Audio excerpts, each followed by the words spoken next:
Most of us have been put in that tough spot before, someone close to you griping about problems in a relationship, and you're friends with both of the couple. Today in our relationship review, how to handle this situation if you don't want to take sides but still be helpful. Even sometimes you want to take sides. Joining our regular contributor, Kirsten Seal, and then today we have Dr. Bill Doherty. Welcome. Thank you. Dr. Doherty is a nationally known expert. You created a program called Marital First Responders. You guys worked on this together. Yes, right? yes, we did. And so this is tough. We have been talking about these situations where someone will come up and maybe talk about infidelity, somebody cheated on someone else, and then you as the friend, what are you supposed to do? Right. I did this before. I chose sides, and now I'm not friends with those people anymore. Right. Which was wrong. I shouldn't have chosen sides, I guess. But it's so hard not to. It's your friend. Yes, exactly. It's really hard not to do. And there's a lot of confiding going on. I mean, the research that I did on this shows that 73% of U.S. adults aged 25 to 70 have actually been confidants in a relationship. Is that the idea of this, Dr. Doherty, this marital first responders? Yeah, it's where people turn first is not to a professional. Right. They turn to their friend, their sibling,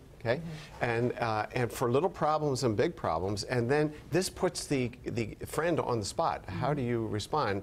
And sometimes we make what I call unforced errors. You know, like the what a jerk. Right. You married a jerk. You married a jerk. That's Wait, right. that's not a good idea to say? Yeah, not generally speaking. Okay. Okay.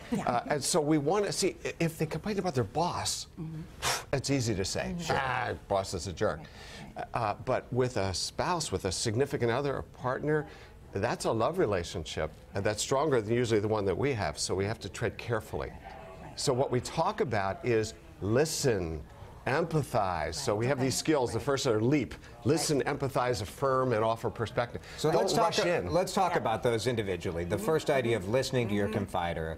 What sort of skill do you need to use So, there? well, really just sort of being quiet and listening empathetically, sort of not with the sort of like, you know, when you shake your head and look like, wow, that was a mistake. Just listening. Just listening, exactly. And the research was really clear on this. That's what, like, most people said was the most helpful response when they came to somebody with a problem. So literally listening empathetically. And then while you're listening, resist taking sides in your mind. Keep in mind that you're only hearing one side of the story. Right. Sure. Right. And there always is. It's always more complicated than you're hearing. So the second idea of empathizing and affirming. Dr. Doherty, take us through that. How do you do that? Yeah, so the key here, I mean, empathy is, you know, that I'm sorry you're going through this, you know, this sounds really tough.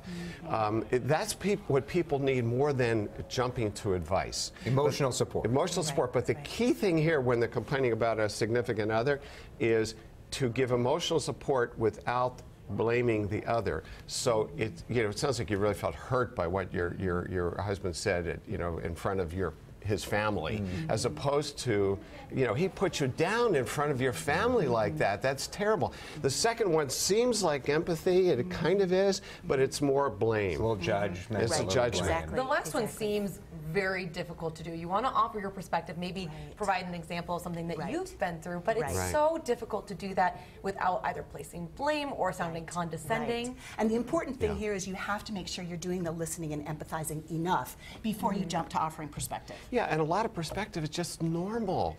You know, I was with a friend recently back east, and he was talking about some things, and I said, welcome to the husband club.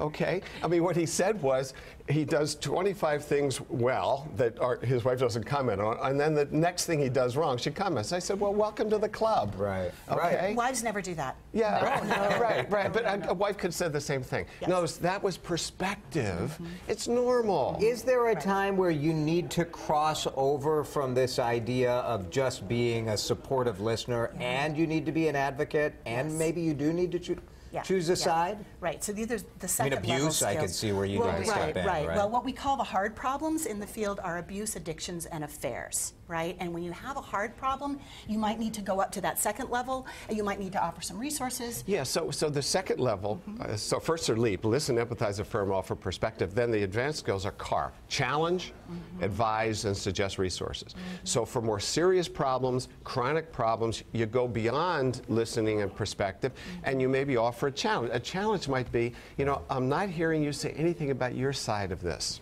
And then you go from there. This is really helpful. These tips, I think, are going to help a lot of people. Great. And no more choosing sides. No, okay. I've learned my lesson.